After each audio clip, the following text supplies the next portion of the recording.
नमस्कार विद्यार्थी मित्रांनो, माझं नाव सुहास भिसे. स्वागत आहे तुमचं सर्वांचं परत करंट अफेअर्स मराठी या आपल्या मायबोली भाषेतील एज्युकेशनल यूट्यूब चॅनलमध्ये. विद्यार्थी मित्रांनो, आज आहे 8 नोव्हेंबर 2025. आजच्या दिवसाचे जेवढेही चालू घडामोडीचे महत्त्वाचे टॉप प्रश्न बनत असतील ते सर्व प्रश्न आपण या व्हिडिओच्या माध्यमातून पाहणार आहोत. तरी सर्वप्रथम आपण जर नवीन असाल, पहिल्यांदा या चॅनलवरील व्हिडिओ पाहत असाल तर चॅनलला या ठिकाणी अवश्य सबस्क्राईब सुद्धा करून घेऊ शकता. ठीक आहे, चला तर मग आपण आजच्या व्हिडिओला सुरुवात करूया. त्या अगोदर कालच्या व्हिडिओमध्ये जो काही शेवटचा प्रश्न विचारला होता त्या प्रश्नाचं उत्तर जाणून घेऊया. काय होता प्रश्न? त्रिसेवेच्या पूर्व प्रचंड प्रहार सराव कोठे आयोजित करण्यात आलेला होता? तर बऱ्याच विद्यार्थी मित्रांनी अगदी योग्य उत्तर टाईप करून सांगितलं आहे. पर्याय क्रमांक सी अरुणाचल प्रदेश हे या प्रश्नाचं योग्य उत्तर असणार आहे. ज्या राज्याच्या अंतर्गत या ठिकाणी जे काही आपल्या 3 सेवा दल आहेत त्यांच्या या ठिकाणी सराव, पूर्वी प्रचंड प्रहार सराव हा जो काही एक्सरसाइज आहे तो एकत्रितपणे तिन्ही दलांचा या ठिकाणी आयोजित करण्यात आला होता अरुणाचल प्रदेश या राज्याच्या अंतर्गत. क्लिअर? आता पाहूया विद्यार्थी मित्रांनो प्रश्न क्रमांक पहिला. टोटल संपूर्ण व्हिडिओमध्ये 12 प्रश्न असतील. सुरुवातीपासून शेवटपर्यंत व्हिडिओ सावकाशपणे प्रामाणिकपणे पाहण्याचा प्रयत्न करा. एक एक प्रश्न महत्त्वाचा आहे. तुम्ही कोणत्याही परीक्षेची तयारी करा. प्रश्न क्रमांक पहिला काय आहे? 2025 मध्ये COP30 ही जी काही या ठिकाणी कॉन्फरन्स ऑफ पार्टीज 30वी जी काही या ठिकाणी एडिशन आहे हवामान शिखर परिषदेची कोठे आयोजित करण्यात येणार आहे? प्रश्न क्रमांक पहिल्याचं योग्य उत्तर आहे पर्याय क्रमांक डी बेलेम, म्हणजेच काय ब्राझील या ठिकाणी. विद्यार्थी मित्रांनो, COP30चं या ठिकाणी समिट होणार आहे. याच्या मागचं उद्दिष्ट काय आहे तर लिहून घ्या. पॅरिस करारातील उद्दिष्टांवरील जागतिक प्रगतीचा आढावा घेणे आणि हवामान कृती वचनबद्धता मजबूत करणे या उद्देशाने या ठिकाणी हे समिट होत असतात. या वर्षीचं COP30 ही जी काही या ठिकाणी एडिशन आहे ती या ठिकाणी कुठे होणार आहे तर बेलेम म्हणजेच ब्राझील या ठिकाणी आयोजित करण्यात येणार आहे. माझ्या मते COP33 म्हणजे बरोबर 33व्या क्रमांकाची कुठे होणार आहे तर आपल्या भारतामध्ये. ही देखील गोष्ट मला लक्षात ठेवायची आहे. पहिलाच प्रश्न शिखर परिषदेबद्दल आहे, समिट्स बद्दल आहे. तर अशाच प्रकारे बाकीचे जे काही वेगवेगळ्या समिट्स होत असतात किंवा आयोजित आहेत त्याच्यावरती चर्चा करूया. लिहून घ्या. 2027 ची SCO ची शिखर परिषद पाकिस्तानमध्ये होणार आहे. AI इम्पॅक्ट समिट 2026 भारतामध्ये. 25वे शांघाय शिखर परिषद चीनमध्ये. आंतरराष्ट्रीय तांदूळ परिषद भारतामध्ये. पारंपरिक औषधांवरील दुसरी जागतिक आरोग्य संघटना जागतिक शिखर परिषद नवी दिल्लीमध्ये. 8वी आंतरराष्ट्रीय सौर आघाडी असेंब्ली नवी दिल्लीमध्ये. AI इम्पॅक्ट समिट उत्तराखंडमध्ये. विज्ञान शिखर परिषद न्यूयॉर्क शहर अमेरिका या ठिकाणी. भारतामध्ये 12वी शाश्वत पर्वतीय विकास शिखर परिषद डेहराडून या ठिकाणी. 11वी जागतिक हरित अर्थव्यवस्था शिखर परिषद दुबईमध्ये. आणि COP30 हवामान शिखर परिषद बेलेम ब्राझील या ठिकाणी. पुढचा प्रश्न, प्रश्न क्रमांक दुसरा. प्रो कबड्डी लीगच्या 12व्या आवृत्तीचे विजेतेपद कोणी जिंकलेलं आहे? 2 नंबरच्या प्रश्नाचं योग्य उत्तर आहे पर्याय क्रमांक सी दबंग दिल्ली हे या प्रश्नाचं योग्य उत्तर असणार आहे. तर दबंग दिल्लीने पुणेरी पलटणचा पराभव करत 12व्या क्रमांकाचं जे काही संस्करण होतं प्रो कबड्डी लीगचं त्याचं विजेतेपद, त्याचं चॅम्पियनशिप या ठिकाणी पटकावलेलं आहे. कोणी जिंकलं? दबंग दिल्लीने. कोणाला हरवून? पुणेरी पलटणला. काय होती लीग? Pro kabaddi league. कितव्या क्रमांकाची? 12व्या क्रमांकाची. प्रश्न आहे क्रीडा संदर्भात. तर अशाच प्रकारचे झालेले जे काही नवनवीन क्रीडा स्पर्धा आहेत त्याच्यावरती एकदा रिव्हिजन टाकूया. इराणी चषक 2025चं विजेतेपद विदर्भाने जिंकलं. 2025चा MLS गोल्डन पुरस्कार लिओनेल मेस्सीने. सुलतान ऑफ जोहर कप ऑस्ट्रेलियाने. फाईड महिला ग्रँड स्विस वैशाली रमेश बाबूने. बॅलन डिओर पुरस्कार दिला 2025चा पुरुषांचा उस्माने डेंबले यांना तर महिलांचा एताना बोनमाटी यांना. 2025चा पुरुष आशिया कप भारताने जिंकला तर सॅफ अंडर 17 चॅम्पियनशिप भारताने जिंकली.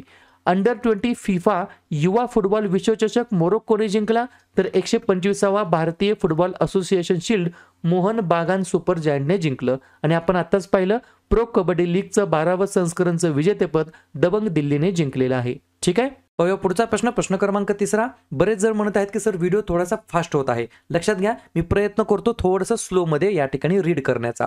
लिहून घ्या.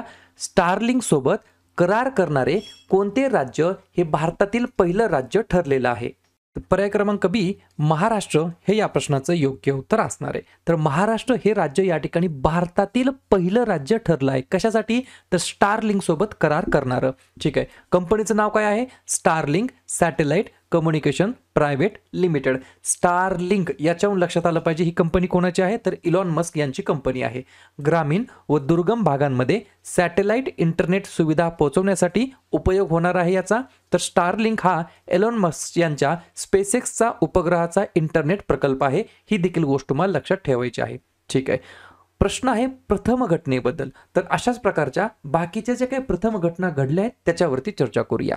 भारतातील पहिलं गाय अभयारण्य उत्तर प्रदेशमध्ये, पहिलं carbon neutral sports city Kochi केरळमध्ये, प्रथमच रोड सेफ्टी फोर्सची स्थापना पंजाबमध्ये, उत्तर भारतातील पहिली मानवी DNA बँक बनारस हिंदू विद्यापीठामध्ये, समान नागरी संहिता विधेयक मंजूर करणारं पहिलं राज्य उत्तराखंड, विमानतळावर देशातील पहिला ग्रीन हायड्रोजन प्लांट कोची विमानतळावर, पहिले पूर्णपणे डिजिटल विमानतळ नवी मुंबई आंतरराष्ट्रीय विमानतळ, देशातील पहिले QR कोड आधारित ट्रॅफिक चलन पेमेंट किओस्क गुरुग्राममध्ये, तर स्टारलिंक सोबत करार करणारं पहिलं राज्य भारतातील महाराष्ट्र राज्य.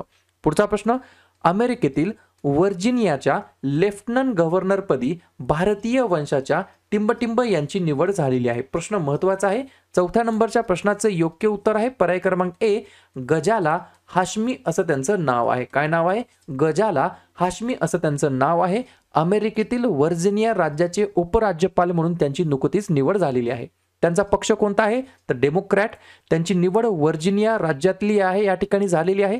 प्रथम भारतीय मुळाची महिला आहे, पहिले दक्षिण आशियाई अमेरिकन महिला म्हणून झालेली आहे. त्याच्यामुळे या गोष्टी महत्त्वाच्या आहेत आणि अशा प्रकारचे जे काही लेटेस्ट परंतु अत्यंत महत्त्वाचे प्रश्न आहेत जे की एक्झामच्या दृष्टिकोनामध्ये या ठिकाणी विचारले जाऊ शकतात. ठीक आहे. प्रश्न आहे बाहेरच्या देशातला जरी असेल तरी पण प्रश्न काय आहे? नियुक्ती संदर्भात. तर लगेच भारतातील जे काही नवनवीन नियुक्त्या झाल्या आहेत त्याच्यावरती चर्चा करूया. इंडो तिबेट सीमा पोलिसाचे जे काही पोलीस दल आहे त्याचे नवीन महासंचालक Praveen Kumar, controller general of communication accounts बनले आहेत, या ठिकाणी वंदना गुप्ता. भारताचे अटॉर्नी जनरल आर व्यंकटरमणी, BCCIचे अध्यक्ष मिथुन मनहास, राष्ट्रीय कॅडेट कॉर्प्सचे महासंचालक वीरेंद्र वत्स, आंतरराष्ट्रीय पॅरा ऑलिम्पिक समितीचे अध्यक्ष अँड्रू पार्सन्स, भारतीय क्रिकेट संघटनेचे अध्यक्ष शांता रंगास्वामी, असोचॅमचे नवीन अध्यक्ष निर्मल कुमार मिंडा, IUCN प्रजाती जगण्याचे आयोगाचे पहिले आशियाई अध्यक्ष विवेक मेनन, संरक्षण लेखा नियंत्रक विश्वजित सहाय आणि अमेरिकेतील व्हर्जिनियाचे लेफ्टनंट गव्हर्नरपदी गजाला हाशमी यांची नियुक्ती झालेली आहे. पुढचा प्रश्न, निसार जो काही सॅटेलाइट आहे NISAR निसार सॅटेलाइट हा टिंबटिंब रोजी कार्यान्वित झालेला आहे. 5व्या नंबरच्या प्रश्नाचं योग्य उत्तर आहे पर्याय क्रमांक डी, 7 नोव्हेंबर 2025 रोजी निसार सॅटेलाइट कार्यान्वित झालेला आहे. कार्यान्वित म्हणजे काय? ऑपरेशनल झालेला आहे.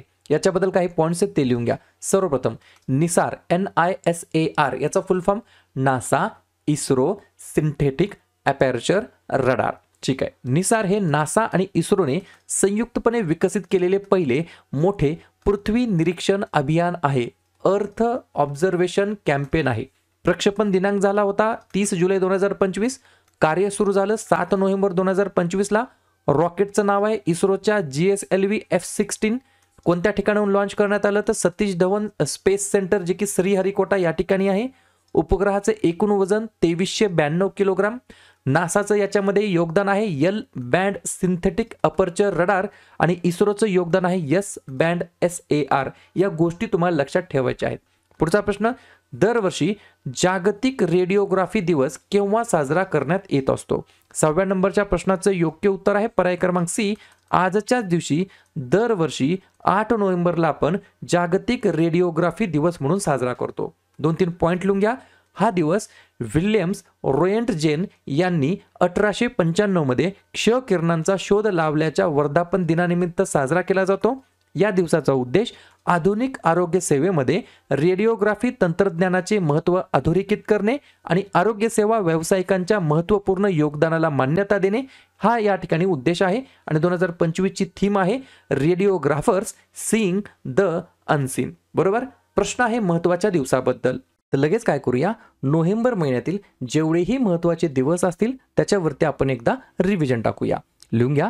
5 नोव्हेंबर जागतिक सुनामी जागरूकता दिवस, 7 नोव्हेंबर राष्ट्रीय कर्करोग जागरूकता दिवस तसेच महाराष्ट्रामध्ये विद्यार्थी दिवस म्हणून, 8 नोव्हेंबर जागतिक रेडिओग्राफी दिवस, 9 नोव्हेंबर जागतिक सेवा दिवस, 10 नोव्हेंबर शांतता आणि विकासासाठी जागतिक विज्ञान दिवस, 11 नोव्हेंबर राष्ट्रीय शिक्षण दिवस आणि युद्धविराम दिवस, 12 नोव्हेंबर जागतिक निमोनिया दिवस, 13 नोव्हेंबर जागतिक दयाळूपणा दिवस, 14 नोव्हेंबर जवाहरलाल नेहरू यांचा जन्मदिवस भारतामध्ये बालदिवस म्हणून आणि तसेच जागतिक मधुमेह दिवस, 15 नोव्हेंबर बिरसा मुंडा जयंती आणि गुरु नानक जयंती, 16 नोव्हेंबर आंतरराष्ट्रीय सहिष्णुता दिवस, 17 नोव्हेंबर आंतरराष्ट्रीय विद्यार्थी दिवस, 19 नोव्हेंबर जागतिक शौचालय दिवस आणि आंतरराष्ट्रीय पुरुष दिवस, 20 नोव्हेंबर सार्वत्रिक बाल दिवस, 21 नोव्हेंबर जागतिक दूरदर्शन दिवस,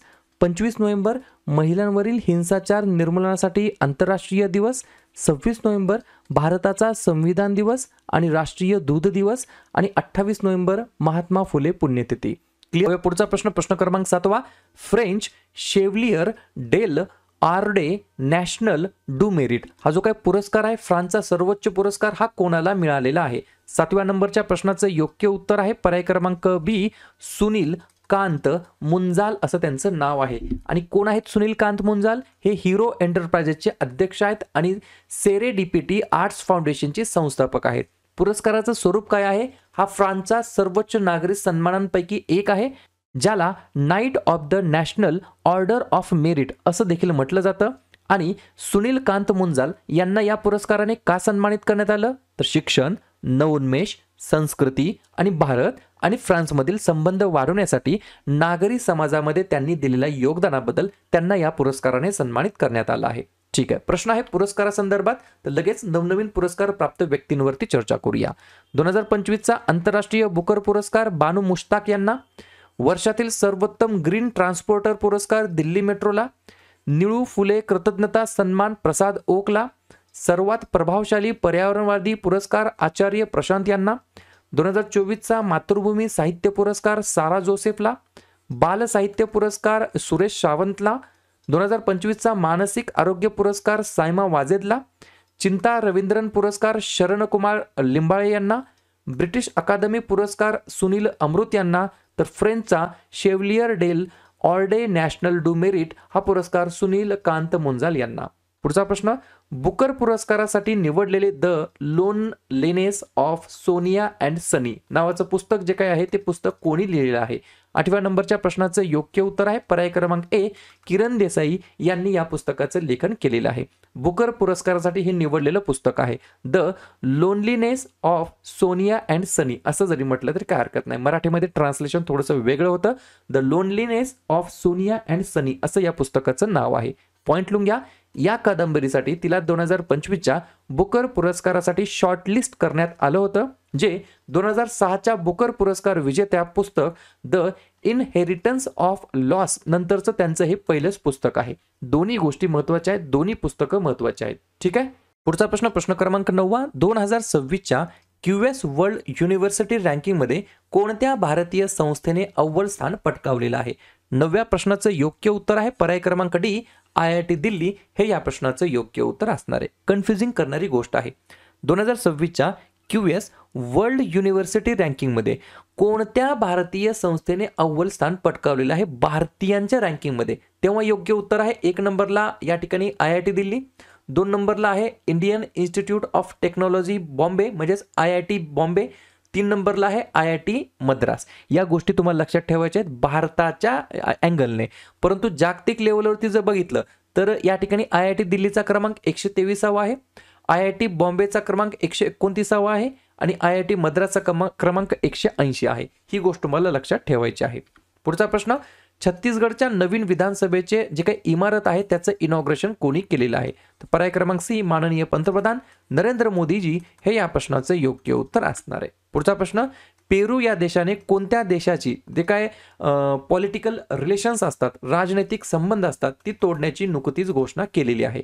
तर पर्याय क्रमांक बी, मेक्सिको हे या प्रश्नाचं योग्य उत्तर असणार आहे. शेवटचा प्रश्न, जगातील सर्वात वयोवृद्ध ऑलिम्पिक सुवर्णपदक विजेते चार्ल्स कोस्टे यांचे वयाच्या 101व्या वर्षी निधन झालेलं आहे. तर ते कोणत्या खेळाशी संबंधित होते? तर पर्याय क्रमांक ए, सायकलिंग. लक्षात घ्या, Charles Coste, CC Charles Coste, C for Charles, C for Coste, C for cycling, असं या ठिकाणी तुम्ही लक्षात ठेवू शकता. क्लिअर. तर अशा प्रकारे विद्यार्थी मित्रांनो हे होतात 12 प्रश्न. उपक्रम कंटेंट हा जो काही प्रयत्न आपण सुरू केलाय मराठी भाषेमध्ये कसा वाटतो अवश्य कमेंट करत चला. आणि तुमच्यासाठीचा आजचा खास प्रश्न, जगात पहिल्यांदाच थोरियमचे युरेनियम इंधनामध्ये यशस्वीरित्या रूपांतर कोणत्या देशाने केलेलं आहे? ऑस्ट्रेलिया, जर्मनी, चीन की रशिया? तर ज्या पण विद्यार्थ्यांनी या प्रश्नाचं योग्य उत्तर येत असेल त्या प्रश्नाचं उत्तर तुम्ही कमेंट बॉक्समध्ये देण्याचा प्रयत्न करा. प्रश्नाचं उत्तर चुकू द्या, बरोबर येऊ द्या, काहीच हरकत नाही. ट्राय करणं, प्रयत्न करणं सर्वात जास्त महत्त्वाचं आहे. आणि दुसऱ्या दिवशी येऊन आपण दिलेल्या प्रश्नाचं उत्तर हे बरोबर आलं की चुकलं हे दुसऱ्या दिवशी येऊन नेहमी चेक करणं, अभ्यासामध्ये कन्सिस्टन्सी मेंटेन ठेवणं हे सगळ्यात जास्त महत्त्वाचं ठरणार आहे.